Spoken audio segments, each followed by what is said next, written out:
हिमालय के पास में पहुंचे, विदाई का आग्रह करने लगे। सज्जनों, ये जो विदाई शब्द है ना, जब विदाई शब्द कानों में पड़ता है तो आंखों में आंसू जरूर आ जाते हैं।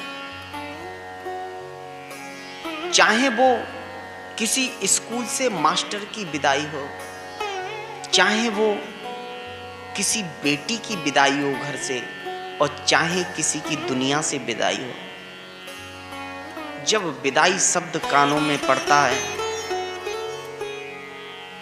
बहुत दुख होता है, आंखों में आंसू आ जाते हैं।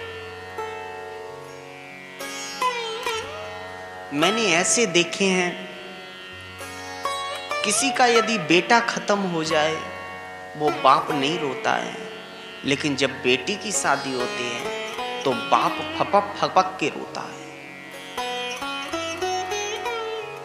बेटी की विदाई को बाप सहन नहीं कर सकता।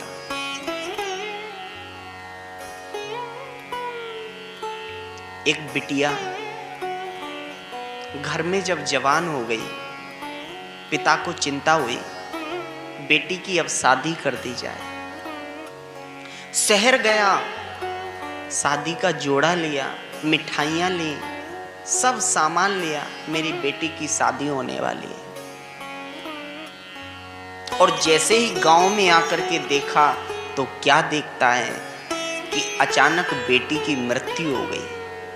बेटी की लाश घर में पड़ी हुई है, मातम छाया हुआ है, हजारों लोग रो रहे हैं, जवान बेटी खत्म हो गई।